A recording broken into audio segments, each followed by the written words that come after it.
সূরা আল আহজাব, রহমান রহিম, আল্লাহ তাআলার নামে। হে নবী, আল্লাহ তাআলাকে ভয় করো, কাফের ও মুনাফিকদের আনুগত্য করো না। অবশ্যই আল্লাহ তাআলা সবকিছু জানেন, তিনি বিজ্ঞ কুশলী। তোমার মালিকের কাছ থেকে তোমার প্রতি যা কিছু ওহী নাজিল হয়, তুমি শুধু তারই অনুসরণ করো। তোমরা যা কিছু করো, আল্লাহ তাআলা অবশ্যই সে সম্পর্কে সম্যক ওয়াকিবহাল রয়েছেন। তুমি শুধু আল্লাহ তাআলার উপরে নির্ভর করো। চূড়ান্ত কর্মবিধায়ক হিসেবে আল্লাহ তাআলাই তোমার জন্য যথেষ্ট। হে মানুষ, আল্লাহ তাআলা কোন মানুষের জন্য তার বুকে দুটো অন্তর পয়দা করেননি। না তিনি তোমাদের স্ত্রীদের, যাদের সাথে তোমরা তোমাদের মায়েদের তুলনা করে জিহার করো, তাদের সত্যি সত্যি তোমাদের মা বানিয়ে দিয়েছেন। একইভাবে তিনি তোমাদের পালক পুত্রকেও তোমাদের পুত্র বানিয়ে দেননি। আসলে তোমাদের এগুলো হচ্ছে নিছক তোমাদের মুখেরই কথা। সত্য কথা তো আল্লাহ তাআলাই বলেন এবং তিনি তোমাদের পথ প্রদর্শন করেন। হে ঈমানদাররা, তোমরা তাদের পালক পুত্রদের আসল পিতার পরিচয় ডাকো, এটাই আল্লাহ তাআলার দৃষ্টিতে অধিক ন্যায়সঙ্গত। যদি তোমরা তাদের পিতা কারা সে পরিচয় না জানো, তাহলে তাদের মনে করতে হবে তারা তোমাদের দ্বীনী ভাই ও বন্ধু। এ ব্যাপারে আগে যদি তোমাদের কোনো ভুল হয়ে থাকে, তাহলে তাতে তোমাদের জন্য কোনো গুনাহ নেই। তবে যদি কেউ ইচ্ছা করে এমন কিছু করে, তাহলে সে গুনাহগার হবে। নিঃসন্দেহে আল্লাহ তাআলা পরম ক্ষমাশীল ও দয়ালু। আল্লাহর নবী মুমিনদের কাছে তাদের নিজেদের চাইতে বেশি প্রিয় এবং নবীর স্ত্রীরা হচ্ছে তাদের মা সমান। কিন্তু আল্লাহর কিতাব অনুযায়ী যারা আত্মীয় স্বজন, তারা সব মুমিন মুহাজির ব্যক্তি চাইতে একজন আরেকজনের বেশি নিকটতর। অবশ্য তোমরা যদি তোমাদের বন্ধু বান্ধবের সাথে কিছু সদাচরণ করতে চাও, এসব কথা আল্লাহ তাআলার কিতাবে লিপিবদ্ধ রয়েছে। হে নবী, স্মরণ করো যখন আমি নবী রাসূলদের কাছ থেকে আমার বিধান পৌঁছে দেওয়ার প্রতিশ্রুতি নিয়েছিলাম তোমার কাছ থেকে, নূহ, ইব্রাহিম, মূসা এবং মারিয়াম পুত্র ঈসার কাছ থেকেও। এদের কাছ থেকে আমি দ্বীন পৌঁছানোর পাকা পোক্ত ওয়াদা নিয়েছিলাম, যাতে করে তাদের মালিক কিয়ামতের দিন এসব সত্যবাদীদের তাদের সত্যবাদিতা সম্পর্কে জিজ্ঞেস করতে পারেন। আল্লাহ তাআলা কাফেরদের জন্য পীড়াদায়ক আযাব প্রস্তুত করে রেখেছেন। হে মানুষ, তোমরা যারা ঈমান এনেছ, তোমরা নিজেদের উপর আল্লাহ তাআলার সে অনুগ্রহের কথা স্মরণ করো, যখন শত্রু সৈন্য তোমাদের উপর ঝাঁপিয়ে পড়ছিল, অতঃপর আমি তাদের উপর এক প্রচন্ড হাওয়া প্রেরণ করেছি এবং তাদের কাছে পাঠিয়েছি এমন সব সৈন্য যাদের তোমরা দেখতে পাওনি। তোমরা তখন যা কিছু করছিলে, আল্লাহ তাআলা অবশ্যই তা দেখছিলেন। যখন তারা তোমাদের উপর থেকে, তোমাদের নিজ থেকে তোমাদের উপর হামলা করার জন্য আসছিল, তখন ভয়ে তোমাদের চক্ষু বিস্ফোরিত হয়ে পড়েছিল, প্রাণ হয়ে পড়েছিল কণ্ঠাগত, এবং আল্লাহর সাহায্যের বিলম্ব দেখে তোমরা আল্লাহ তাআলা সম্পর্কে নানা রকমের ধারণা করতে লাগলে। সে বিশেষ সময়ে ঈমানদাররা চরমভাবে পরীক্ষিত এবং তারা মারাত্মকভাবে কম্পিত হয়ে পড়েছিল। সে সময় মুনাফিক এবং যাদের মনে সন্দেহ ব্যাধি ছিল, তারা বলতে লাগলো, আল্লাহ তাআলা ও তার রাসূল আমাদের সাথে যে ওয়াদা করেছেন তা মূলত প্রতারণা বই কিছুই ছিল না। বিশেষ করে যখন তাদের একটি দল এসে বলল, হে ইয়াসরিবের অধিবাসীরা, আজ শত্রু বাহিনীর সামনে তোমাদের দাঁড়াবার মতো কোনো জায়গা নেই, অতএব তোমরা ফিরে যাও। এমনকি তাদের একাংশ তোমার কাছে এই বলে অনুমতিও চাইছিল যে আমাদের বাড়ি ঘরগুলো সবই অরক্ষিত রয়েছে, তাই আমরা ফিরে যেতে চাই। অথচ আল্লাহ তাআলা জানেন তা অরক্ষিত ছিল না। আসলে ময়দান থেকে এরা পালাতে চেয়েছিল। যদি শত্রু দল নগরীর চারপাশ থেকে ওদের ভেতর প্রবেশ করত এবং যারা মুনাফিক তাদের যদি বিদ্রোহের ফিতনা খাড়া করার জন্য বলতো, তবে তারা নির্দ্বিধায় তাও মেনে নিত। এ ব্যাপারে তারা মোটেই বিলম্ব করত না। অথচ এ লোকেরাই ইতিপূর্বে আল্লাহ তাআলার সাথে ওয়াদা করেছিল তারা কখনো ময়দান থেকে পৃষ্ঠ প্রদর্শন করবে না। তাদের জানা উচিত ছিল আল্লাহ তাআলার সাথে করা ওয়াদা সম্পর্কে অবশ্যই তাদের জিজ্ঞাসাবাদ করা হবে। হে নবী, এদের তুমি বলো, যদি তোমরা মৃত্যুর ভয়ে পালাতে চাও অথবা কেউ তোমাদের হত্যা করবে এ কারণে পালাতে চাও, তাহলে এই পালানো তোমাদের কোনোই উপকার দেবে না। আর যদি কোন রকম পালিয়ে যেতে সক্ষম হও, তা হলেও তো সামান্য কয়দিনের উপকারই ভোগ করতে দেয়া হবে মাত্র। হে নবী, যদি আল্লাহ তাআলা তোমাদের কোনো অমঙ্গল করতে চান অথবা চান তোমাদের কোনো মঙ্গল করতে, তাহলে এই উভয় অবস্থায় তুমি বলো, এমন কে আছে যে তোমাদের আল্লাহ তাআলার সিদ্ধান্ত থেকে বাঁচাতে পারবে? আল্লাহ তাআলা ব্যতী রেখে এরা সেদিন না পাবে কোনো অভিভাবক, না পাবে কোনো সাহায্যকারী। অবশ্যই আল্লাহ তাআলা তোমাদের মধ্যকার সেসব মুনাফেক লোকদের চেনেন, যারা অন্যদের যুদ্ধে অংশগ্রহণ করা থেকে বাধা দেয় এবং তাদের ভাই বন্ধুদের বলে, তোমরা আমাদের কাছে এসে যাও। আসলে ওদের অল্প সংখ্যক লোকই যুদ্ধে অংশগ্রহণ করে। যে কয়জন এসেছে তারাও তোমাদের বিজয়ের উপর কুণ্ঠিত থাকে। অতঃপর যখন তোমাদের উপর কোনো বিপদ আসে, তখন তুমি তাদের দেখবে তারা চক্ষু উল্টিয়ে তোমার দিকে এমন ভাবে তাকাচ্ছে যেন কোনো ব্যক্তির উপর মৃত্যু এসে হাজির হয়েছে। কিন্তু যখন তোমরা বিজয় লাভ করো, তখন এরাই গনিমতের সম্পদের উপর লোভী হয়ে তোমাদের সাথে বাকচাতুরি শুরু করে। আসলে এই লোকগুলো কিন্তু কখনো ঈমান আনেনি। আল্লাহ তাআলা তাই ওদের সব কাজই বিনষ্ট করে দিয়েছেন। আর এই কাজটা তো আল্লাহ তাআলার জন্য অত্যন্ত সহজ। অবরোধ প্রত্যাহার সত্ত্বেও এরা মনে করে এখনো শত্রু বাহিনী চলে যায়নি এবং শত্রুপক্ষ যদি আবার এসে চড়াও হয়, তখন এরা মনে করবে কত ভালো হতো যদি তারা মরুভূমির বেদুইনদের সাথে ওখানেই থেকে যেতে পারত এবং সেখানে বসেই তোমাদের খবর নিতে পারত যে ফিরে আসা নিরাপদ কিনা। যদিও এরা এখনো তোমাদের মাঝে আছে, কিন্তু এরা খুব কম লোকই যুদ্ধে অংশগ্রহণ করবে। হে মুসলমানরা, তোমাদের জন্য অবশ্যই আল্লাহর রসুলের জীবনের মাঝে অনুকরণযোগ্য উত্তম আদর্শ রয়েছে। আদর্শ রয়েছে এমন প্রতিটি ব্যক্তির জন্য যে আল্লাহ তাআলা সাক্ষাৎ পেতে আগ্রহী এবং যে পরকালের মুক্তির আশা করে। সর্বোপরি যে বেশি পরিমাণে আল্লাহ তাআলাকে স্মরণ করে। খাঁটি ঈমানদাররা যখন শত্রু বাহিনী দেখল, তখন তারা বলে উঠল, এ তো হচ্ছে তাই যার ওয়াদা আল্লাহ তাআলা ও তার রসুল আমাদের কাছে আগেই করেছিলেন। আল্লাহ তাআলা ও তার রসুল অবশ্যই সত্য কথা বলেছেন। এই ঘটনার ফলে তাদের ঈমান ও আনুগত্যের পরিমাণ আরও বৃদ্ধি পেল। ঈমানদারদের মাঝে কিছু লোক তো এমন রয়েছে যারা আল্লাহ তাআলার সাথে জীবন বাজির যে ওয়াদা করেছিল তা সত্য প্রমাণ করল। তাদের কিছু সংখ্যক মানুষ তো নিজের কোরবানি পূর্ণ করে শাহাদাত লাভ করল, আর কেউ এখনো শাহাদাতের অপেক্ষায় আছে। তারা তাদের আসল লক্ষ্য কখনো পরিবর্তন করেনি। যুদ্ধ তো এজন্যই যে এতে করে সত্যবাদীদের আল্লাহ তাআলা তাদের সত্যবাদিতার পুরস্কার দেবেন, আর মুনাফিকদের তিনি চাইলে শাস্তি দেবেন কিংবা তিনি তাদের উপর ক্ষমা পরবশ হবেন। নিঃসন্দেহে আল্লাহ তাআলা ক্ষমাশীল ও পরম দয়ালু। আল্লাহ তাআলা কাফেরদের তাদের যাবতীয় ক্রোধ সহ এমনই মদিনা থেকে ফিরিয়ে দিলেন। এ অভিযানে তারা কোনো কল্যাণী লাভ করতে পারেনি। আল্লাহ তাআলাই এই যুদ্ধে মুমিনদের জন্য যথেষ্ট প্রমাণিত হলেন। মূলত আল্লাহ তাআলা প্রবল শক্তিমান ও পরাক্রমশালী। এই যুদ্ধে যারা হামলাকারী ছিল, আহলে কিতাবদের মধ্যে যারা তাদের সাহায্য করেছে, আল্লাহ তাআলা তাদেরও দুর্গ থেকে অবতরণ করালেন এবং তাদের অন্তরে মুসলমানদের সম্পর্কে এমন ভীতির সঞ্চার করালেন যে আজ তোমরা তাদের এক দলকে হত্যা করছ, আর এক দলকে বন্দী করছ। তিনি তোমাদের তাদের জমিন, বাড়িঘর ও সহায় সম্পত্তির উত্তরাধিকারী বানিয়ে দিলেন। আল্লাহ তাআলা এর ফলে তোমাদের এমন সব ভূখণ্ডের অধিকারী বানিয়ে দিলেন যেখানে তোমরা এখনো কোনো সামরিক অভিযান পরিচালনাই করনি। সত্যি আল্লাহ তাআলা সর্ববিষয়ের উপর একক ক্ষমতাবান। হে নবী, তুমি তোমার স্ত্রীদের বলো, তোমরা যদি পার্থিব জীবন ও তার ভোগ বিলাস কামনা করো, তাহলে এসো, আমি তোমাদের তার কিছু অংশ দিয়ে দেই এবং সৌজন্যের সাথে তোমাদের বিদায় করে দেই। আর যদি তোমরা আল্লাহ তাআলা, তার রসুল ও পরকাল কামনা করো, তাহলে জেনে রেখো, তোমাদের মধ্যে যারা সৎ কর্মশীল, আল্লাহ তাআলা তাদের জন্য মহা পুরস্কার প্রস্তুত করে রেখেছেন। হে নবী পত্নীরা, তোমাদের মধ্যে যারা খোলাখুলি কোনো অশ্লীল কাজ করবে, তাহলে তার শাস্তি দ্বিগুণ করে দেয়া হবে।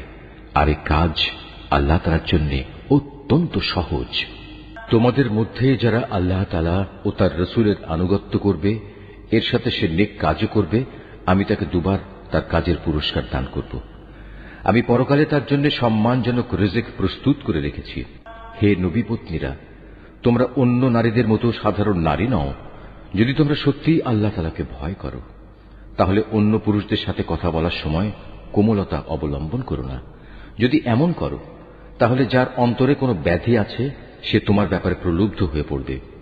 তবে তোমরা সর্বদাই নিয়ম মাফিক কথাবার্তা বলবে। তোমরা ঘরে অবস্থান করবে। পূর্বেকার জাহেলিয়াতের জামানার মতো নিজেদের প্রদর্শনী করে বেড়াবে না। তোমরা নামাজ কায়েম করবে, যাকাত আদায় করবে, আল্লাহ তাআলা ও তার রসুলের আনুগত্য করবে। হে নবী পরিবার, আল্লাহ তাআলা মূলত এসব কিছুর মাধ্যমে তোমাদের মাঝ থেকে সব ধরনের অপবিত্রতা দূর করে তোমাদের পাক সাফ করে দিতে চান। তোমাদের ঘরে আল্লাহ তাআলার কিতাবের আয়াত ও তার জ্ঞান তত্ত্বের যেসব কথা তেলাওয়াত করা হয় তা স্মরণ রেখো। নিঃসন্দেহে আল্লাহ তাআলা সূক্ষ্মদর্শী এবং তিনি সম্মুখ অবগত। মুসলমান পুরুষ, মুসলমান নারী, মোমেন পুরুষ, মোমেন নারী, ফরমাবরদার পুরুষ, ফরমাবরদার নারী, সত্যবাদী পুরুষ, সত্যবাদী নারী, ধৈর্যশীল পুরুষ, ধৈর্যশীল নারী, বিনীত পুরুষ, বিনীত নারী, দানশীল পুরুষ, দানশীল নারী, রোজাদার পুরুষ, রোজাদার নারী, যৌন অঙ্গসমূহের হেফাজতকারী পুরুষ, এ অঙ্গসমূহের হেফাজতকারী নারী, সর্বোপরি আল্লাহ তাআলাকে অধিক পরিমাণে স্মরণকারী পুরুষ, স্মরণকারী নারী। নিঃসন্দেহে এদের জন্য আল্লাহ তাআলা ক্ষমা ও মহাপুরস্কার ঠিক করে রেখেছেন। যখন আল্লাহ তাআলা ও তার রাসূল কোনো ব্যাপারে কোনো সিদ্ধান্ত ঘোষণা করেন, তখন কোনো মোমেন পুরুষ ও কোনো মোমেন নারীর এ অধিকার নেই যে তারা সে ব্যাপারে নিজেদের কোন রকম এখতিয়ার খাটাবে। মূলত যে কেউই আল্লাহ তাআলা ও তার রাসূলের নাফরমানি করবে সে নিঃসন্দেহে সুস্পষ্ট গোমরাহিতে নিমজ্জিত হয়ে যাবে। হে নবী, তুমি স্মরণ করো যখন তুমি সে ব্যক্তিকে লক্ষ্য করে বলেছিলে যার উপর আল্লাহ তাআলা বিরাট অনুগ্রহ করেছেন এবং তুমিও নিজের পুত্র বানিয়ে যার উপর অনুগ্রহ করেছ, তুমি তাকে বলেছিলে তুমি তোমার স্ত্রীকে বিয়ের বন্ধনে রেখে দাও এবং আল্লাহ তাআলাকে ভয় করো। কিন্তু এ পর্যায়ে তোমার মনের ভেতরে যে কথা তুমি লুকিয়ে রেখেছিলে আল্লাহ তাআলা পরে তা প্রকাশ করে দিলেন। আসলে তোমার পালক পুত্রের তালাক প্রাপ্ত স্ত্রীকে বিয়ে করার ব্যাপারে তুমি মানুষদের কথাকেই ভয় করছিলে, অথচ তুমি জানো আল্লাহ তাআলাই হচ্ছেন ভয় পাওয়ার বেশি হকদার। অতঃপর এক সময় যখন জায়েদ তার স্ত্রীর কাছ থেকে নিজের প্রয়োজন শেষ করে তাকে তালাক দিয়ে দিল, তখন আমি তোমার সাথে তার বিয়ে সম্পন্ন করে দিলাম, যাতে করে ভবিষ্যতে মোমেনদের উপর তাদের পালক পুত্রদের স্ত্রীদের বিয়ের মাঝে আর কোনো সংকীর্ণতা অবশিষ্ট না থাকে। বিশেষ করে তারা যখন তাদের স্ত্রীদের কাছ থেকে নিজেদের প্রয়োজন শেষ করে তালাক দিয়ে দেয়। আর সর্বশেষে আল্লাহ তাআলার আদেশই কার্যকর হতে হবে। আল্লাহ তাআলা নবীর জন্য যে ফয়সালা করে দিয়েছেন সে ব্যাপারে নবীর উপর কোনো বিধি নিষেধ নেই। আগের নবীদের ক্ষেত্রেও এ ছিল আল্লাহ তাআলার বিধান, আর আল্লাহ তাআলার বিধান তো আগে থেকে নির্ধারিত হয়ে আছে। যারা মানুষদের কাছে আল্লাহ তাআলার বাণী পৌঁছে দিত তারা আল্লাহ তাআলাকে ভয় করত, তারা আল্লাহ তাআলা ছাড়া আর কাউকেই ভয় করত না, কেননা মানুষের হিসাব নেয়ার ব্যাপারে আল্লাহ তাআলাই যথেষ্ট। হে মানুষ, তোমরা জেনে রেখো, মুহাম্মদ তোমাদের কোন পুরুষের পিতা নয়, বরং সে তো হচ্ছে আল্লাহ তাআলার রাসূল এবং নবীদের সিল মোহর। আল্লাহ তাআলা সর্ববিষয়ে অবগত রয়েছেন। হে মানুষ, তোমরা যারা ঈমান এনেছ তোমরা আল্লাহ তাআলাকে বেশি বেশি স্মরণ করো, সকাল সন্ধ্যায় তোমরা তাঁর পবিত্রতা ঘোষণা করো। তিনি মহান আল্লাহ তাআলা, যিনি তোমাদের উপর অনুগ্রহ বর্ষণ করেন। তাঁর ফেরেশতারাও তোমাদের জন্য আল্লাহ তাআলার ক্ষমা চেয়ে তোমাদের উপর অনুগ্রহ করেন, যাতে করে আল্লাহ তোমাদের অন্ধকার থেকে ইসলামের আলোর দিকে বের করে আনতে পারেন। বস্তুত আল্লাহ তাআলা হচ্ছেন মোমেনদের জন্য পরম দয়ালু। যেদিন তারা আল্লাহ তাআলার সাথে সাক্ষাৎ করবে সেদিন মহান আল্লাহর দরবারে তাদের সালাম দ্বারা অভিবাদন করা হবে। তিনি তাদের জন্য এক সম্মানজনক বিনিময় নির্দিষ্ট করে রেখেছেন। হে নবী, আমি তোমাকে হিদায়াতের সাক্ষী করে পাঠিয়েছি, তোমাকে বানিয়েছি জান্নাতের সুসংবাদদাতা ও জাহান্নামের সতর্ককারী। আল্লাহ তাআলার অনুমতিক্রমে তুমি হচ্ছ আল্লাহর দিকে আহ্বানকারী ও হেদায়েতের সুস্পষ্ট প্রদীপ। অতএব তুমি মোমেনদের সুসংবাদ দাও যে তাদের জন্য আল্লাহ তাআলার পক্ষ থেকে এক মহা অনুগ্রহ রয়েছে। কখনো কাফের ও মুনাফিকদের কথা শোনো না, তাদের যাবতীয় নির্যাতন উপেক্ষা করে চলো, আল্লাহ তাআলার উপর ভরসা করো, কেননা কর্মবিধায়ক হিসেবে আল্লাহ তাআলাই তোমার জন্য যথেষ্ট। হে মোমেনরা, যখন তোমরা মোমেন রমণীদের বিয়ে করো অতঃপর কোন রকম স্পর্শ করার আগেই তাদের তালাক দাও, তাহলে এমতাবস্থায় তাদের উপর কোন ইদ্দত বাধ্যতামূলক নয় যে তোমরা তা গুনতে শুরু করবে। তবু তোমরা তাদের কিছু দিয়ে দেবে এবং সৌজন্যের সাথেই তাদের বিদায় করে দেবে।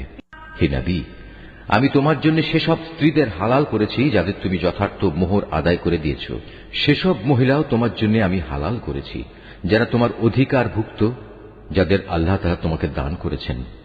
তোমার চাচাতো বোন, ফুফাতো বোন, মামাতো বোন, খালাতো বোন যারা তোমার সাথে হিজরত করেছে। তাছাড়া রয়েছে সেই মোমেন নারী যে কোনো কিছু ছাড়াই নিজেকে নবীর জন্য নিবেদন করবে এবং নবী চাইলে তাকে বিয়ে করবে। এ বিশেষ অনুমতি শুধু তোমার জন্য, অন্য মোমেনদের জন্য নয়। সাধারণ মোমেনদের স্ত্রী ও অধিকারভুক্ত দাসীদের ব্যাপারে আমি তাদের উপর যে বিধি বিধান নির্ধারণ করেছি তা অবশ্য আমি ভালো করেই জানি। তোমার ব্যাপারে এ সুবিধা আমি এজন্যই দিয়েছি যেন তোমার উপর কোনো ধরনের সংকীর্ণতা না থাকে। আল্লাহ তাআলা ক্ষমাশীল ও পরম দয়ালু। তোমার জন্য আরেকটি অতিরিক্ত সুবিধা এই যে তুমি ইচ্ছে করলে তাদের মধ্যে থেকে কাউকে নিজের কাছ থেকে দূরে রাখতে পারো, আবার যাকে ইচ্ছা তাকে নিজের কাছেও রাখতে পারো। যাকে তুমি দূরে রেখেছ তাকে যদি পুনরায় তুমি নিজের কাছে রাখতে চাও তাতেও তোমার কোনো গুনাহ নেই। এই বিশেষ সুযোগ তোমাকে এজন্যই দেয়া হয়েছে যেন এতে করে ওদের চক্ষু শীতল থাকে, তারা অযথা দুঃখ না পায় এবং তুমি ওদের যা দেবে তাতেই যেন ওরা সবাই সন্তুষ্ট থাকতে পারে। তোমাদের মনে যা কিছু আছে আল্লাহ তাআলা তা ভালো করেই জানেন। আল্লাহ তাআলা সর্বজ্ঞ ও পরম সহনশীল। হে নবী, এর বাইরে তোমার জন্য বৈধ নয় যে তুমি তোমার বর্তমান স্ত্রীদের বদলে অন্য নারীদের স্ত্রী রূপে নেবে, যদিও সেসব নারীর সৌন্দর্য তোমাকে আকৃষ্ট করে। অবশ্য তোমার অধিকারভুক্ত দাসেরা এ বিধি নিষেধের ব্যতিক্রম।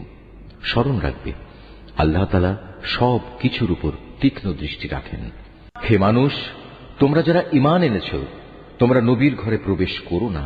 অবশ্য যখন তোমাদের খাওয়ার জন্য আসার অনুমতি দেয়া হয় তাহলে সে অবস্থায় এমন সময় পর্যন্ত অপেক্ষা করে প্রবেশ করো যাতে তোমাদের খাওয়ার জন্য অপেক্ষা করতে না হয়। কিন্তু কখনো যদি তোমাদের ডাকা হয় তাহলে সময় মতোই প্রবেশ করো। অতঃপর যখন খাবার গ্রহণ শেষ করে ফেলবে তখন সাথে সাথে সেখান থেকে চলে যেও এবং সেখানে কোনো অর্থহীন কথাবার্তায় নিমগ্ন হইও না। তোমাদের এই বিষয়টি নবীকে কষ্ট দেয়। সে তোমাদের এই কথা বলতে লজ্জাবোধ করে, কিন্তু আল্লাহ তাআলা সত্য বলতে মোটেই লজ্জাবোধ করেন না। হ্যাঁ, তোমাদের যদি নবী পত্নীদের কাছ থেকে কিছু চাইতে হয় তাহলে পর্দার আড়াল থেকে চেয়ে নিও। এটা তোমাদের ও তাদের অন্তরকে পাক সাফ রাখার জন্য অধিকতর উপযোগী। তোমাদের কারো জন্যই এটা বৈধ নয় যে তোমরা আল্লাহর রসুলকে কষ্ট দেবে, না এটা তোমাদের জন্য বৈধ যে তোমরা তার পরে কখনো তার স্ত্রীদের বিয়ে করবে। এটা আল্লাহ তাআলার কাছে এক বড় অপরাধের ব্যাপার। তোমরা কোনো জিনিস প্রকাশ করো কিংবা তা গোপন করো, আল্লাহ তাআলা তা সবই জানেন, কেননা তিনি সর্বজ্ঞ। যারা নবী পত্নী তাদের উপর তাদের পিতা, ছেলে, ভাইদের ছেলে, বোনদের ছেলে সব সময়ে আসা যাওয়া করা মহিলা এবং নিজেদের অধিকারভুক্ত দাসীদের সামনে আসা ও তাদের কাছ থেকে পর্দা না করার ব্যাপারে কোনো অপরাধ নেই। হে নবী পত্নীরা, তোমরা আল্লাহ তাআলাকে ভয় করো। অবশ্যই আল্লাহ তাআলা সব কিছু প্রত্যক্ষ করেন। নিঃসন্দেহে আল্লাহ তাআলা ও তার ফেরেশতারা নবীর উপর দরুদ পাঠান। অতএব হে ঈমানদার ব্যক্তিরা, তোমরাও নবীর উপর দরুদ পাঠাতে থাকো এবং তাকে উত্তম অভিবাদন পেশ করো। যারা আল্লাহ তাআলা ও তার রসুলকে কষ্ট দেয় তাদের উপর দুনিয়া আখিরাত উভয় জায়গায় আল্লাহ তাআলা অভিশাপ বর্ষণ করেন। কিয়ামতের দিন তিনি তাদের জন্য অপমানজনক আযাব ঠিক করে রেখেছেন। যারা মোমেন পুরুষ ও মোমেন নারীদের কষ্ট দেয় তেমন ধরনের কিছু দোষ তারা না করা সত্ত্বেও যারা এমনটি করে তারা তো মূলত মিথ্যা ও স্পষ্ট অপবাদের বোঝাই বহন করে চলে। হে নবী, তুমি তোমার স্ত্রী, মেয়ে ও সাধারণ মোমেন নারীদের বলো তারা যেন তাদের চাদর থেকে কিয়দংশ নিজেদের মুখমণ্ডলের উপর টেনে দেয়। এতে করে তাদের চেনা অনেকটা সহজ হবে যে তারা সম্মানিত মহিলা এবং তাদের অযথা উত্ত্যক্ত করা হবে না।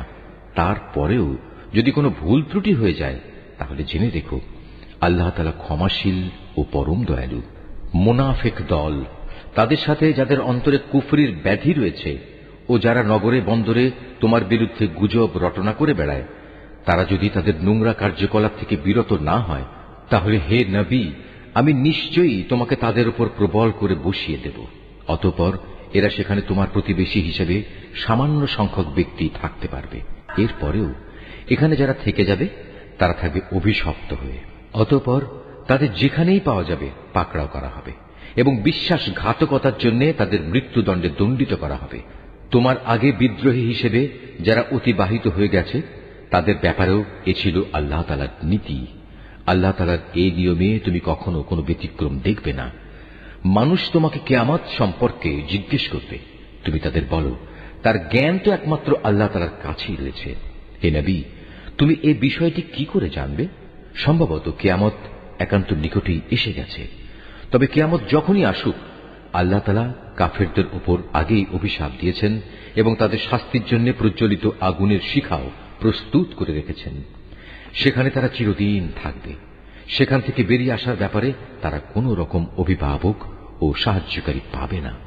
সেদিন তাদের চেহারাসমূহ ওলট পালট করে প্রজ্বলিত আগুনে রাখা হবে।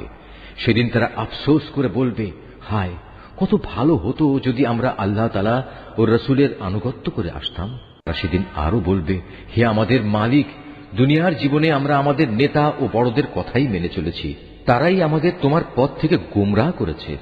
হে আমাদের মালিক, ওদের তুমি আজ দ্বিগুণ পরিমাণ শাস্তি দাও এবং তাদের উপর বড় রকমের অভিশাপ পাঠাও। হে ঈমানদার ব্যক্তিরা, তোমরা তাদের মতো হয়ো না যারা অর্থহীন অপবাদ দিয়ে মূসাকে কষ্ট দিয়েছে। আল্লাহ তাআলা তাকে সেসব কিছু থেকে নির্দোষ প্রমাণিত করলেন যা তারা তার বিরুদ্ধে রটনা করেছে। সে ছিল আল্লাহ তাআলার দৃষ্টিতে বড় মর্যাদাবান ব্যক্তি। হে ঈমানদার ব্যক্তিরা, তোমরা আল্লাহ তাআলাকে ভয় করো এবং সর্বদা সত্য কথা বলো, তাহলে তিনি তোমাদের জীবনের কর্মকাণ্ড শুধরে দেবেন এবং তোমাদের গুনাহ খাতা মাফ করে দেবেন। যে কোনো ব্যক্তি আল্লাহ তাআলা ও তার রাসূলের আনুগত্য করবে, সে অবশ্যই এক মহা সাফল্য লাভ করবে। অবশ্যই আমি কোরআনের এই আমানত একসময় আসমানসমূহ, পৃথিবী ও পর্বতমালার সামনে পেশ করেছিলাম। তারা সবাই একে বহন করতে অস্বীকৃতি জ্ঞাপন করল। সবাই এতে ভীত হয়ে গেল। অবশেষে মানুষই তা বহন করে নিল। এতে সন্দেহ নেই, সে মানুষ একান্ত জালেম ও এ আমানত বহন করার পরিণাম সম্পর্কে একান্তই অজ্ঞ। আল্লাহ তাআলা মুনাফিক পুরুষ, মুনাফিক নারী, মুশরিক পুরুষ, মুশরিক নারীদের এই আমানতের দায়িত্বে অবহেলার জন্য কঠোর শাস্তি দেবেন এবং মোমেন পুরুষ ও মোমেন নারীদের উপর আমানতের দায়িত্ব পালনে ভুল ত্রুটির জন্য ক্ষমা পরবশ হবেন। নিঃসন্দেহে আল্লাহ তাআলা একান্ত ক্ষমাশীল ও পরম দয়ালু।